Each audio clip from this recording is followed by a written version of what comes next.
You know, Liberia is one of the poorest countries in the world and had suffered very badly in the war.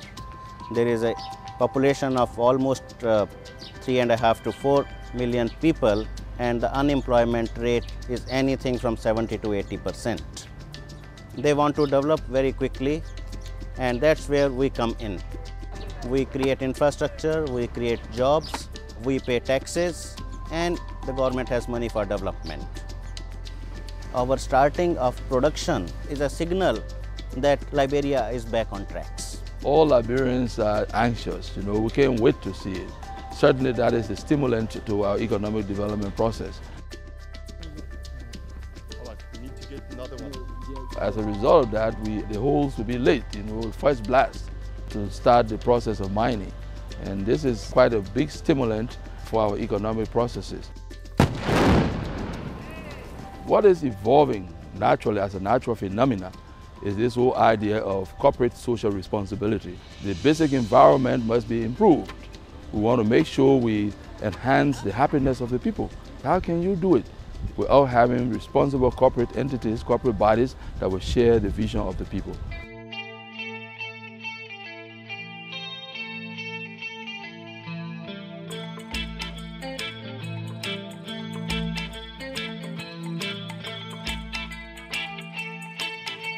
When we started, the railroad was in a very, very deplorable condition. We have what we call the make-a-rail, some makeshift carts that were being used on the railroad by commuters to transport the goods from one location to the other, because the roads were so terrible. Now that the company has been here for the past 4 years, they've managed to recondition most of the farm to market roads. It's bringing in a lot of economic activities, not only by employing people, but they also sell goods and services to the people in the Yekepa community. And once you give people these basic utilities, you give them good roads, they're able to develop themselves. Most of the villagers are unskilled workers. Quite a few of them are now full employees of ArcelorMittal. You try to put some skills in them that they can also use, and then they can be officially employed by the company.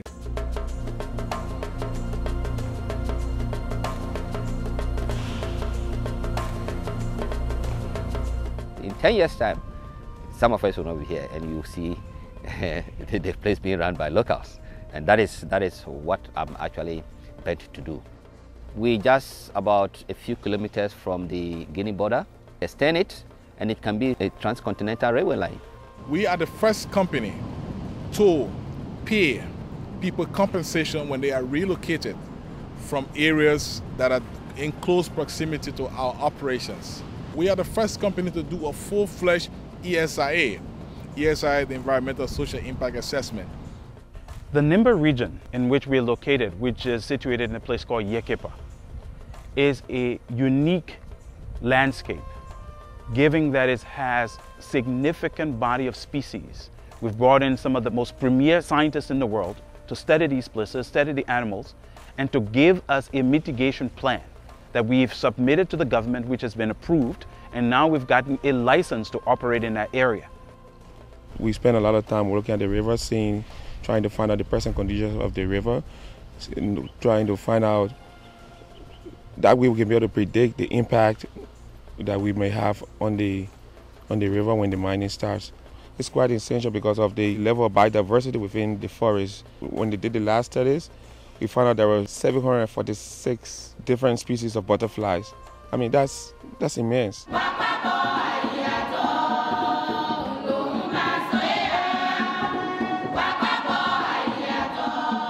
Although this area is owned by ArcelorMittal, we have maybe 5,000 inhabitants who do not work for or have any associations with Mittal, but Mittal still takes care of them.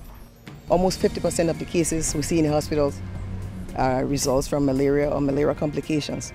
My goal and my passion is to see this area go back to having no malaria cases.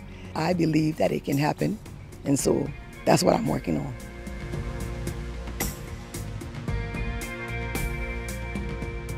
And as more people get employed, we expect to see more kids in school, and the living standard of the people that live in the concession and nearby villages. We expect it to also improve economically.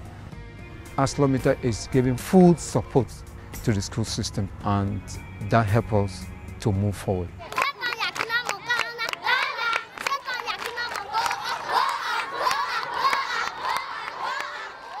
I see the future to be bright in the future, because I know that ArcelorMittal will do more for us. As I'm looking at it, we pray that they help us.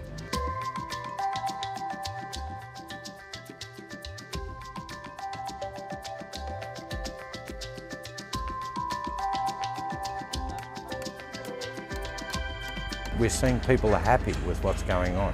They're actually smiling when they're coming to work. People are taking more interest in the progress that's happening. I get asked probably 4 or 5 times a day, when are the locos arriving? When are the locos arriving?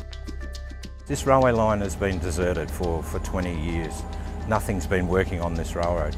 Now that we have a lot of equipment going up and down and at speed, so people have to be aware of their safety, their children's safety, their community's safety. We're going to start training the local Liberian people in how to operate, how to test trains, all facets of a railway. Once we bring those people in and get them trained up, then we'll be ready for any challenge. I think my future legacy when I leave Liberia will be that people know how to run a railway, run it safely and very efficiently. Yay!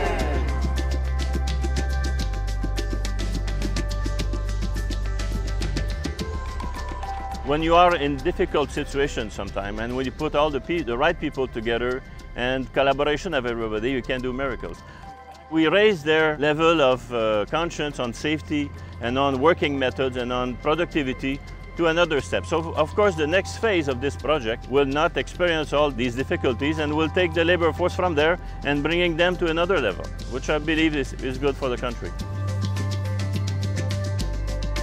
The road is going to be built in Nimba County, and the length of the road is 66 kilometers. The majority of workforce is going to be Liberians, probably over 500 employees. For a long time, projects of this type have been given to consultants from Europe, from Asia, and from Americas. And it's really very important that a Liberian company have been selected at this point in time to implement this project. It's a plus for each and every one of us. It's an honor. Hooking up with a world-class mining company like ArcelorMittal, I mean, it's a blessing in disguise. This is no small project. This will last for many, many years. As responsible business, I would say that we want to maintain peace, we want to work in harmony, and we want to make sure that we employ as many people as possible. It's good for us, it's good for the company, it's good for the citizens, it's good for even the government of Liberia. So we see a great future as long as we can maintain the peace.